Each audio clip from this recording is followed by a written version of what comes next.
Okay, so our goal today is to talk about the final project. The final project is your portfolio. It's all of your work this semester that you want to put in your portfolio, displayed so that you can either attach it to a job application, put it with your teaching application for the state of Virginia or wherever you choose to be licensed, um, or show at a job interview, because back in the day we used to lug around our portfolios to job interviews. That way we could, pull out something and show it to talk about. But now, of course, everyone's digital. So that's what we're going to talk about today.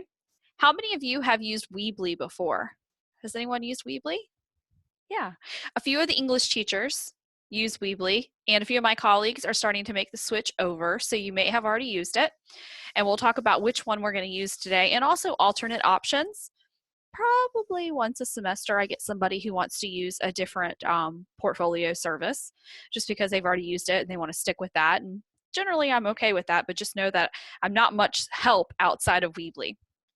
So let me take a look here. I'm just going to do screen share, and let's just look at the assignment together first, okay? So the last module is called Creating Your Portfolio. And what you have here are the step-by-step directions for how to create the portfolio. It says for you to go to Weebly, educationweebly.com. You have to create 6 pages. The pages should be visually appealing, have images, have your work embedded on them.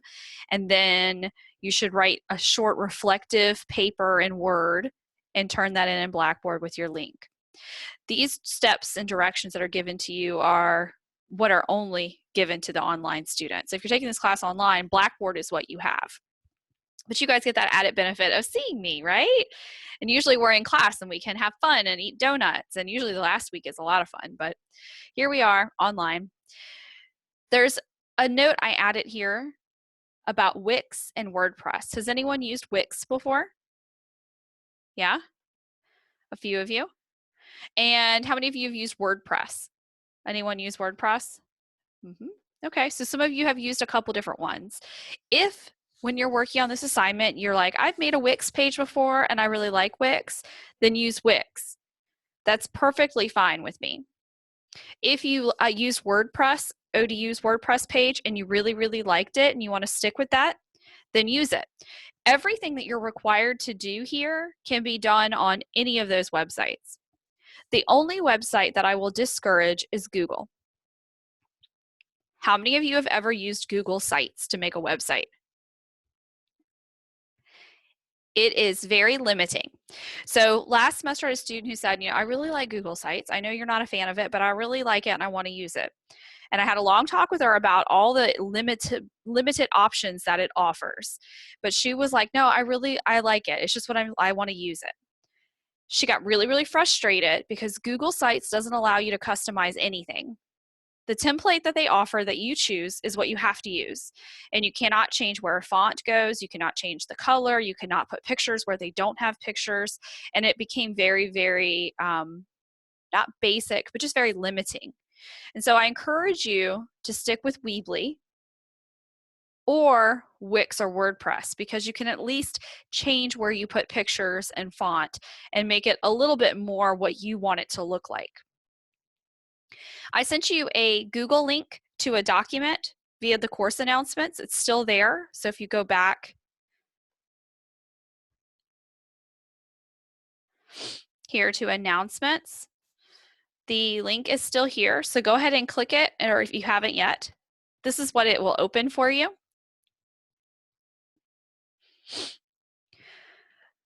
This is the checklist that I made probably 5 years ago, and I update every semester. And this is the schedule that my students use to create the portfolio. I find that it works. If you follow the schedule, you won't be so stressed out. And so today's class, we're going to talk about the portfolio guidelines. I'm going to talk about the rubric in a minute. We're going to create our Weebly accounts, and I'm going to actually model Weebly for you. I have a lot of super easy cheats that I like to show you in Weebly that can save you a lot of time. Just to tell you, I had an online student who's trying to wrap up this semester. We all are, right? We're all tired. And she's like, I went ahead and did my Weebly portfolio. It's done. I turned it in. I think I'm just done. I think I've got everything done. Can you just check? And she's like, I just got to tell you, I put 80 hours into my portfolio. 80 hours. And I was like, what? And so I was trying to figure out what she was doing. One of the things with creating these free online websites is you can just copy a page. So once you have a page made, you like the layout of that page, you copy it, and then you just rename it to make your second page. She was making every page and everything from scratch. And so that is not what you should be doing. If you hit like 15 hours on this assignment, you need to stop and reach out to me because it shouldn't be taking you that long, okay? So today we're going to talk about those things. We have no face-to-face class on Thursday, but I'm here, literally sitting here during our class time on Thursday. So my suggestion is that you use the time to try to get half of your portfolio done, get the first 3 pages done, and then as you're working during the class time, if you need me, you pop in and you ask for help, and I can help you real quick, or if you want me to look at something. Next Tuesday is the reading day according to ODU's schedule. I have us scheduled for our last synchronous class, and during that class, I'm just going to go over live text, which takes about 15 minutes, and then I'll have time to answer any questions that you might have. And that's it. It's just a short little class on Tuesday. If you need that reading day, don't come. It's fine. But know that that's a whole class time that I can help you.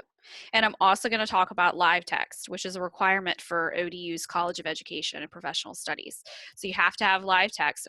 Because I'm the live text administrator, I'm going to show you around live text and talk about what we use it for.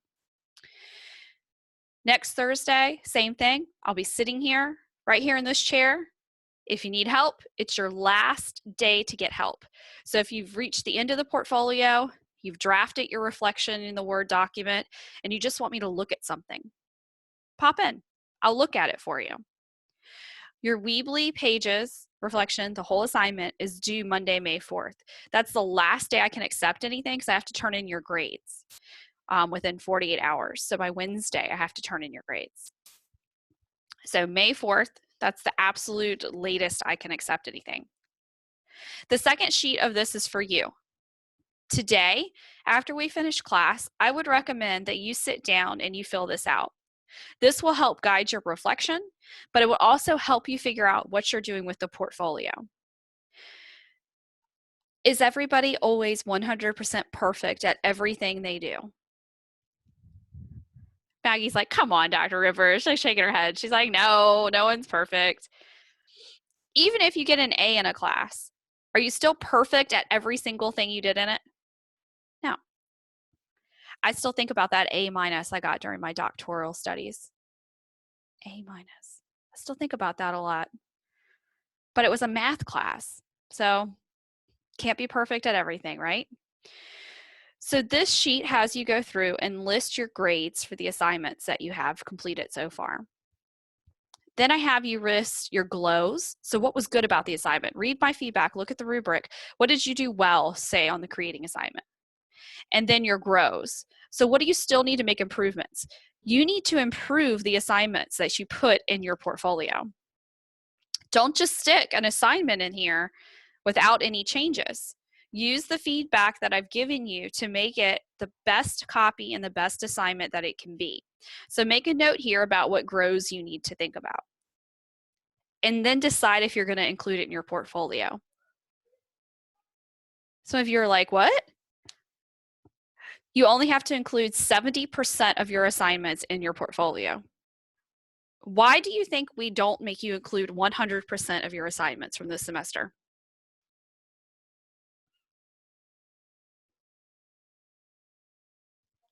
You shouldn't put anything in your portfolio that you do not want to show off at a job interview. And you're not perfect at everything. The interactive whiteboard and the SPAR board may not be your thing. And you might say, chunking it. I'm not including it. So I'm expecting there to be about 7 of your assignments. Can you include everything? Yeah, you totally can. If you really like everything you did and you would include it, then include it. But 7 is the least amount you have to include. That hits your 70%. So go through after class today and evaluate your assignments that you've done. I should have your online quiz and analyzing data assignments graded within the next day or two. I had another class's work I had to grade yesterday and today. Because they're doing final papers. So I had to give them outline feedback, and that was really timely. So I just wrapped those up, and so then I'm getting ready to go in and finish up your quizzes and your data analysis too. So I'll get you that feedback as well. So this document is really for you. 70%, guys. The minimum requirement is 7 of your assignments. So let's take a look here at what the rubric says. It's a really small one. I try to keep things simple, and when we were going through, and the final assignment in this class used to be in live text, and we moved it out because what we found is a lot of students were taking this class before they were actually admitted to the College of Education, and they were changing majors. And so then they were buying this $100 live text program that they didn't need. And so now we don't require it for the final. Plus, Weebly is great. It's free and it's easy. So when you come in here and you click on the assignment itself, you can click View Rubric and see it. Your Weebly design, it's attractive, it makes sense, it uses, images to make it visually appealing is the first thing. The second thing is the portfolio organization. You have all the descriptions of your work, you have all the pages that are supposed to be there. And then on here it says 60%, which is a typo. I still have not gotten IT to fix, but in your assignment it says 70. Digital citizenship. Anything that isn't yours is cited. Make sure, if you're using an image from another website that you're citing it. I'm going to show you today that Weebly has free work you can use. Some people choose to just stick with those. And that you turned in your written reflection, which has to be about 200 words minimum. That's not much. It's 2 small paragraphs. It's not too bad. So here in the assignment folder, I give you 2 examples. I've got Bee's website and Elizabeth's. So let's take a look at Bee's. So this is Bee's landing page. She has a picture of herself here. I really encourage you to have a professional picture. It helps at job interviews. They can kind of remember who you are and kind of see you. That does help a little bit. She has a little paragraph about why she wants to be a teacher. And then she goes right into the pages that you're required to have. So she has the first page as creating and collaborating. She has a paragraph here that describes the objective of her lesson and what kids are doing. Notice she doesn't talk about an assignment for a class because this is really meant for employers and principals, and they don't care about your class assignment. And so if you make it as professional as possible, it will be most useful. She has her lesson plan in here. And you can scroll through it. We use these plugins called Scribed so that it is scrollable. You want everything to be embedded like this on your website because no one's going to click and download files. That's not what people do. She has a picture of her student sample on Pinzu. Then she has another little assignment here. This is her collaborating assignment. Here she has her teacher tools and differentiation. So she talks about her interactive whiteboard. Here she has a picture of the Smart Exchange. It's really great if you can give pictures of what you're talking about so that way people can see, what it looks like. Then she has her infographic here. No, see, that's not her infographic. That's her accessibility presentation. So she did on Canva. See all her pretty screenshots. It's really, visually appealing to put on a page. Here is her infographic. There it is. Let's see, it should be her quiz and simulation. So Stormboard, she talks about mobile apps, and here's her simulation. She did the frog jumping one, which is really cute. It's got little bugs on it. So hopefully if you chose a simulation like this, you can put a pretty picture from the simulation, nice little screenshot in there. And then under assessment, she has pictures from Kahoot. Now, Socrative gives you that nice PDF you can use, but if you use Kahoot, you can take little screenshots like she did. They're very colorful. And then here she has a screenshot of her Excel spreadsheet to kind of show how she set her sheet up and how the data looks, which I think is really important to show off here. And then she actually has her reflection about which students need help and which ones don't, etc. And so that was B's. This one is Elizabeth. Elizabeth is a little bit different. She didn't take the route of including screenshots and pictures of the tools as much as just using pictures that she got for free from either Weebly or the internet, which is also fine. I tend to lean more towards B's style because I think having something real to show and talk about at an interview is more helpful just for me as a person. But everyone's different. So here's her landing page. She's got a nice little summary, beautiful picture. There's a picture of a classroom, gives you all the warm feelies. She has a nice paragraph that describes her assignment, and then she gives her lesson. Same thing, she does this on every page. She has the description, then the lesson, the description, then the lesson. So when you go through, see, short description, lesson. Now she does have this linked as a PowerPoint download, so no one will ever look at this. No one will ever read it because who wants to download anything? Same thing, here's her infographic and her QR codes. There's her mobile application assignment, a little lesson plan. So you can see here, there aren't pictures of them. She just kind of has this landing picture and that's it. And then here's her assessment information. She didn't give a copy of the Socrative quiz. She gave the SOC number. So at an interview, no one's going to take the time to log in the website and download your Socrative. So it's not really the best way. Very pretty pictures here of her spreadsheet though. I like that. It's got the sheet, it's got the chart. That's really nice, something she could really talk about. I thought that was well done. Both of these were passing A portfolios. They have all of the assignments, they have images that are useful and on topic, and they had nice paragraphs that explained at a high level up what the assignment is about. You at this point are this close to being a teacher, right? You're over the hump. So you need to start talking like one. Your portfolio is where you show that you can begin to do that. This is my lesson and this is what the children are doing. And this is why I have them doing it. And that is the kind of attitude that you should take because they are your lessons. Let me show you one more from last spring. Always like to show you an additional one here. There we go. And on the home page first. This is Hannah's.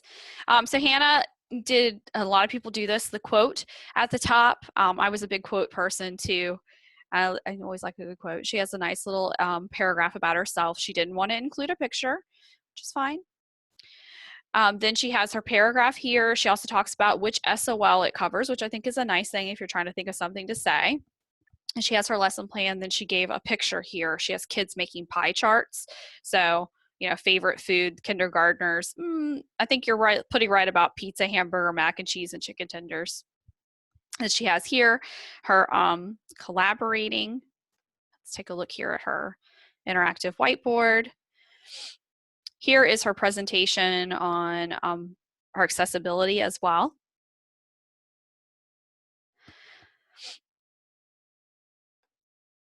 Let's take a look at her infographic. There we go. So that's her infographic, and then this is her updated one with the QR code. So she did two. She had it done in parts. And then here's her online and mobile learning. There's her Quizlet. As you can see here with the presentation, she doesn't have anything for the Google Slides. Let's see. She wanted to just include what Google Slides looked like and not an actual one. Here's her Kahoot. And then what she did here was she actually embedded her data. The Excel sheet doesn't embed very pretty, as you can see.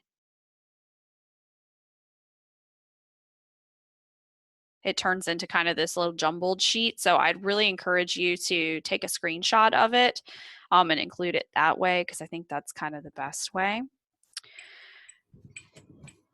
So before I start talking about actual Weebly and showing you all my little helpful hints and tricks, what questions do you have so far about putting everything together? Jake, are you cold? Or Jack, are you cold? No, I'm fine. I'm freezing too. I was sitting here with my sweatshirt on. I'm just always cold. But anyway, what are your questions so far?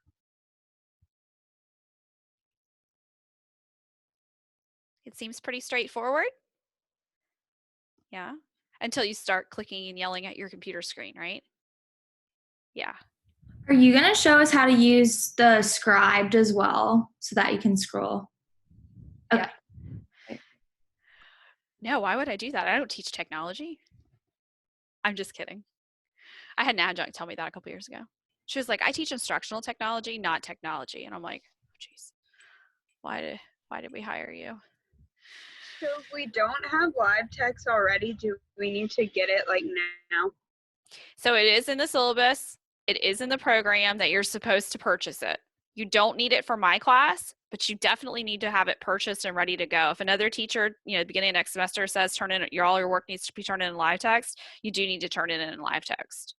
But I think if you don't have anything due in it this semester, and with everything going on right now with the pandemic, I wouldn't spend the $120, $130 for it. I would wait and pencil it in with your semester next semester. Because the next couple classes that you take, you will have multiple assignments due in it. All your methods classes have assignments in it. Your SPED class, and then all of your student teaching and practicum and all of that is in it as well. I'll show that all to you next Tuesday. I get emails from students all the time about live text. It's just like a really big Google Drive. It's a great place to put all of your lesson plans and all of your work from all your classes. That way you have it all in one place when you put together your extra large student teaching portfolio. And when I say extra large, I mean mine literally was a binder and was 4 inches big. It's the biggest portfolio you're ever going to do. So this little one that we do for technology will go into that. It makes life a little easier for you. I think there's like 25 different matrices you have to show evidence of. Technology meets a good chunk of those. Okay. All right, pretty people. So one of the things that I want to preface this is we are using education.weebly.com. We're not using regular Weebly, which does have a lot of paid for features. We're using the one meant for educators and education, which has mostly free stuff. And so if you have a Weebly account, a regular one, when you log in here for education, it'll ask you if you want to convert. So do you want to convert your account from the regular business Weebly to the education one? And I would say yes, because you are a teacher and you don't want to have to pay for anything. So when you create your account, you just make up a username and password and you give them your email. I'd probably stick with your ODU email for now, and you sign up. I already have an account, so I'm going to go ahead and log in.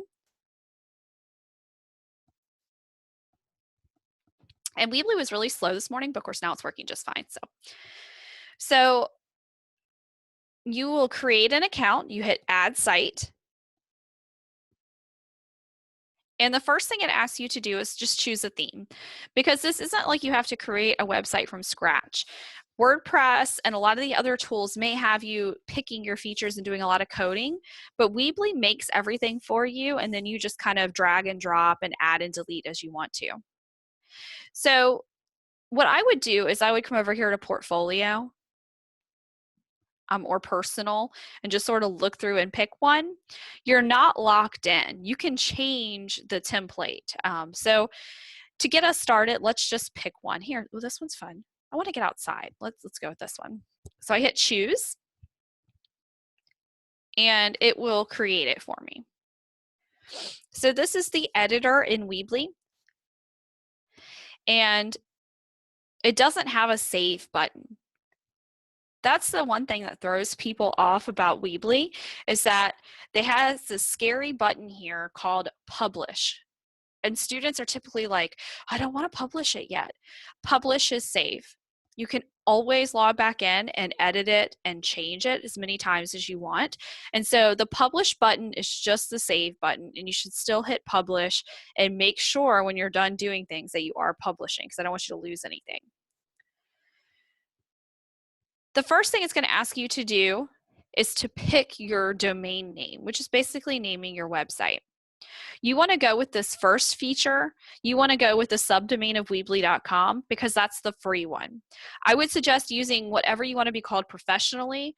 So if you want to be called, Miss Smith, English class, Weebly.com, whatever it is. Some students just go with their Midas. So if I was to go with my Midas, there it is. Oh, look, it's available. And then hit continue. Sometimes Weebly will ask you to do that right from the beginning, but sometimes it won't ask you to do that till the end. You'll hit publish, and then that page will pop up. Always choose the free Weebly one. Hold on one second. I think I'm still drinking that. Okay, thanks. My husband brought me a drink. Isn't that nice? Thank you, honey. Okay, so the first thing you need to do is add pages. So what my secret is, I tell students is, create the page for, say, creating and collaborating, design how you want it to look, and then just copy that for the others. Don't make every page from scratch. So here I would say I'm going to make a standard page. I'm going to name my page Creating and Collaborating. Okay, and then hit done. So here is my Creating and Collaborating page. I come over here to Build, and now I can actually put elements here. So I can say, I don't know what's going on here. My internet or something is slow. I can drag and drop what I want on my page. So I could drag text over. I could put a title over here. I could put an image over here. If you used a technology like a Prezi that gives you an embed code, you could just put the embed code in here and it'll make your presentation live on your page. So for instance, if it was an e-maze presentation and they give you this nice embed code, then people can come to my Weebly page and they could just hit play.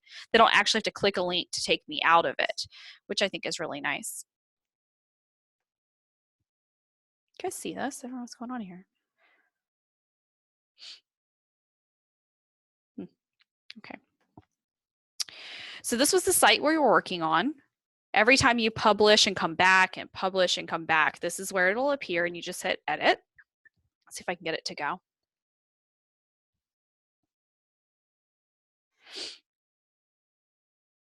There we go. It looks a lot better. There's the template we chose.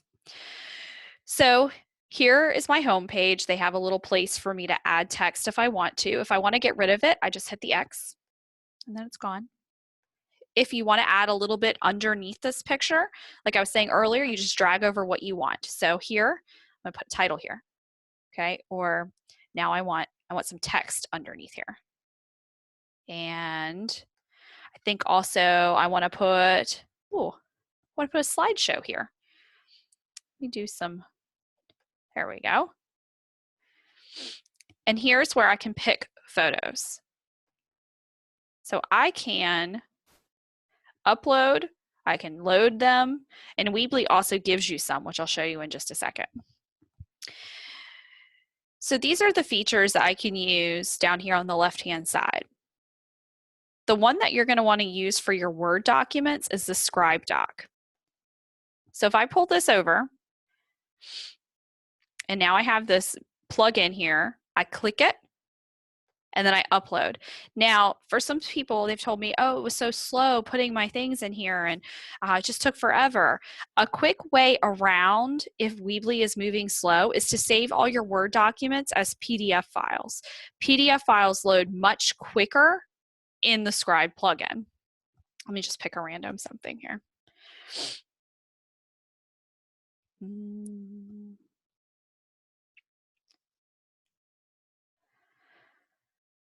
Oh man. Oh, here's my bingo game. So you can see the PDF loads really, really fast. Now, you won't be able to scroll here and edit. So it'll put my nice PDF here, and once it's done loading, it'll appear. You don't have to worry about it or wait for it. But it will not become a scrollable, active Scribe plugin until I publish. So let me hit publish.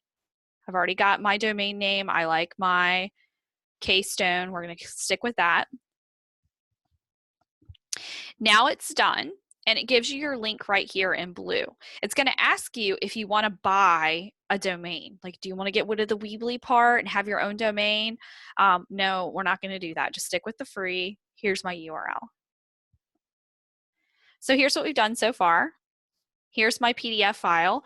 It's been published, so now I can scroll through on here. There it is.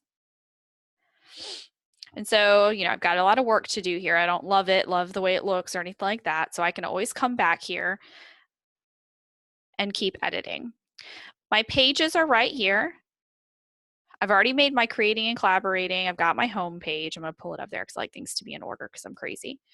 I'm going to delete all these extra pages they give me because I don't need them. Now, if I've already set up the way I like my creating and collaborating page to look, if this was the way I want all my pictures to, or my pages to look, I can come here and I can hit copy. And I can make a copy of it and then rename it. So maybe this one is my teacher tools page. All right. And then I might copy that one to make my online learning page. There we go. So you can see once you get your home page done, which is just, you know, probably your name, maybe a picture, a little bit about yourself. If you really liked the video you made in Module 1, where you were kind of introducing yourself as a teacher and showing what hobbies you do, you could totally put that Animoto video right on that home page. That's up to you.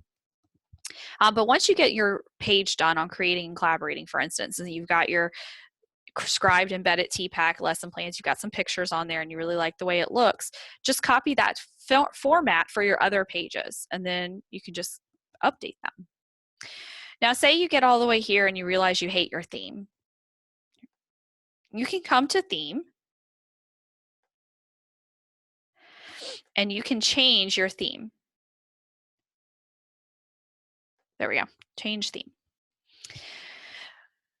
When you come back in here to change theme, you might notice that suddenly there are more templates because sometimes they'll give you access to their old ones, which means they're not updating the code on them anymore, but they might be still usable. So show old themes appears down here. And you can see all the other ones that are here. And I can say, I get a lot of this one right here. The kids site one, I get a lot of those. And these different ones with like the art and the like little paint buckets. Here's like a physical fitness kind of one. Lots of different ones. I've seen this writing one with a lot of English majors. So some of these older templates might interest you more, and that is totally fine. But you can't get to those old templates until you go ahead and choose one from the home page. So anyway, I think I'm going to close and just keep the template as is. And then I hit publish to make sure I'm getting everything. It's like my save button. And just remember, that's my URL right there. You can see it says creating, collaborating, teacher tools, everything's there. Anything else I meant to show you? Let me show you embedding. So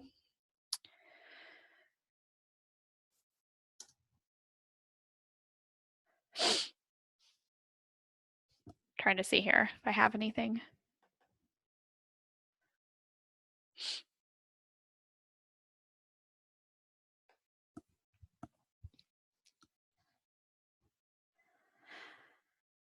Nope, that's not what I'm looking for. Let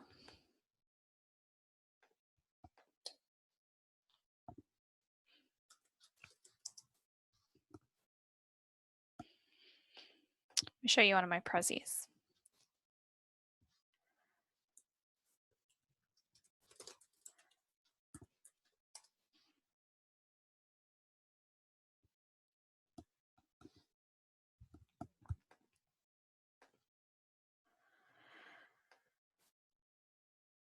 Okay, so on my one of my old prezzies, and this is the same for emails and a lot of the different tools you use, they have this embed button. If a website and web tool gives you an embed button, they give you the code to go ahead and make this live on your website, which I think is a better option than downloading a bunch of pictures and then uploading a bunch of pictures. So if I go to embed and I just hit copy, I can come back here to my page and I can say, all right, here, I want to put an embed code. I can click on the box, hit edit custom HTML. Did not copy. Copy. And I'll be like, why'd you do that? Okay, what's going on with, does it hate me today?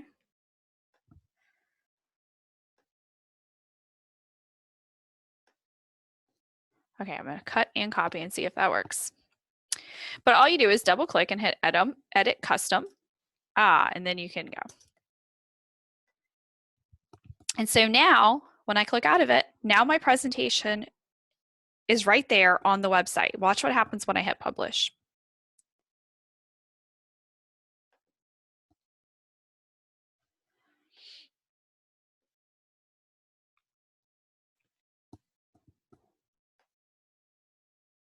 I'm not sure what page we put it on.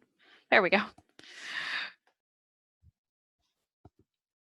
So look at that. It's got all the buttons. Somebody can go right through my whole presentation. And that's going to be the same thing you do with Google Slides. It's going to be the same thing you do with Canva.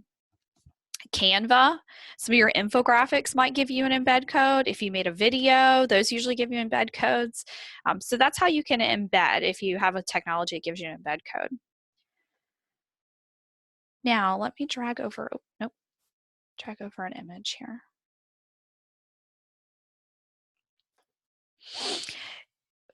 They have a search feature in images. So Weebly has free artist images that you can use without having to pay for. So for instance, if you're thinking, okay, I've got this page on online learning, I'd like to have a little picture of a laptop on it. Come in here and search laptop. Oh my goodness, look, there's one with a face mask. Oh no. No. Here's a girl at a laptop. I like that one. And then I just hit OK, and it puts the picture on the page for me. So I can make it smaller, right? There's this little box right here. When I click on the image, this little blue box, and I can just downsize it, make it as small, make it as big as I want. I can delete it by hitting the X.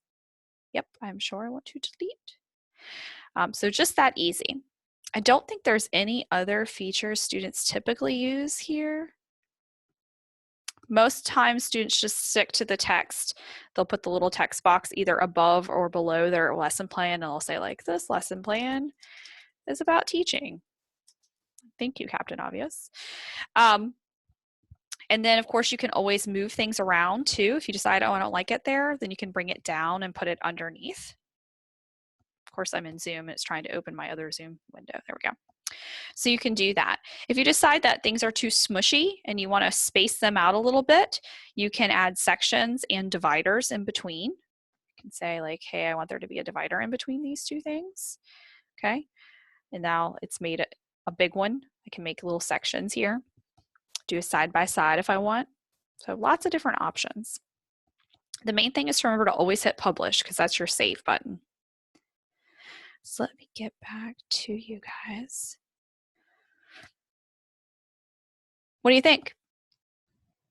Yeah. It is nice that it's all drag and drop. You just drag it over and play with it where you want it. Make one page. Make that creating and collaborating page. Get all the little boxes like you want. You know, if you want to say paragraph, TPAC template, paragraph, TPAC template, go ahead and do that. Then copy that page for your other pages. That way you don't have to spend time setting back up those text boxes. You can use that same format on all your other pages. Will you end up adding different images and editing? Of course you will, but you'll save yourself so much time not creating every page from scratch. If you have something where you have a lot of pictures and you don't want to have your page, you know, have 6 or 7 different images, go with the slideshow button and make the images into a little presentation on the page. That works too. So I had to give you 2 weeks on the portfolio. Even though I don't think it will take you 2 weeks, I like to make sure that you're giving yourself enough time to play around with the buttons, but also enough time to take breaks, because sitting in front of the computer, a lot of you are going to be like this. You're going to hunch. And doing all of that writing and updating your assignments can take some time. And I want you to work on it just a little bit each day so that you don't get so tired. So let's look back at the schedule.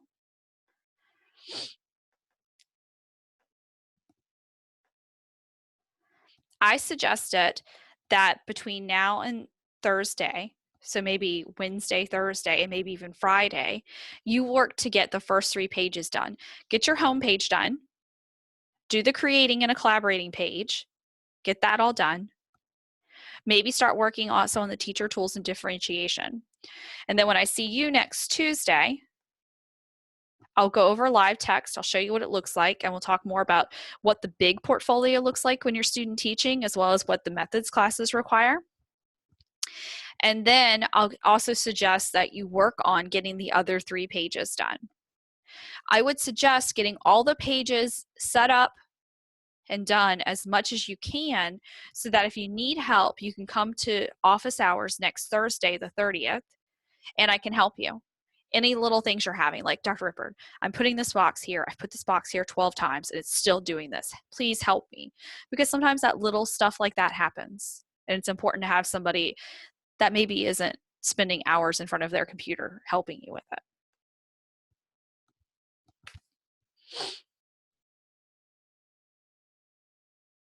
Is it better than a final exam? Do you want to take a technology final exam? No. Rain says no. No? I got this. I inherited a really old 4 essay question technology exam when I took over the class. And I was like, ooh. This is a writing intensive class. And so the writing on that portfolio is very important. You should have a small little paragraph with each of these, assignments showing and telling us what it's about. And that's really important too for employers. I had a girl email me and she's like, I'm applying to Annapolis or somewhere started with an A. And she's like, I have to give a link to my online portfolio. She's like, I can't remember the website we used. And so I was like, oh, we used Weebly. And so I was like, before you send it to her and attach it to your job application, please go through and proofread it. Make sure those paragraphs are really clear so that when they're looking at it, they know kind of what you're talking about. Because I've had students who said, I went into an interview and they were like, oh, can you tell me more about this one? And so you got to be prepared to talk about it. And so make sure that paragraph really helps you talk about your lesson and not just summarize, this was the 3rd assignment in the class. You're not going to care about that 2 or 3 years from now. Okay, so what I'd like you to do today, if you have time, create your Weebly account. Pick a template. Start playing around with those buttons, because if you need help, I'm here on Thursdays during class time. You can pop in and I can help you with it. If you'd like me to look at, say, your first page, here I made the creating and collaborating page. Before I copy it, before I make more pages, I want to make sure it, meets requirements. Get it done and then just pop by Thursday and we can take a look at it together. And I can help you with it. You guys are just like, yeah, okay, I got it. Websites are so easy. And then you're going to email me at 4 a.m. and you're going to be like, I can't get this to work. Or you're going to text me. Somebody texted me at 3 a.m. the other morning. I don't hear it, but it was really funny. I was like, whew, pandemic life, doing schoolwork at 3 a.m. Okay. All right, get started. Email if you have questions, because I am here to help. Pick your assignments. You only have to include 7. Should you include more? If you want to, you can, but 7 is the requirement. So figure out which 7 you would be most comfortable talking about with at an interview. Okay. If I don't see you on Thursday, I will see you on Tuesday. Dr. Ripard, there are some assignments that they are not graded yet. So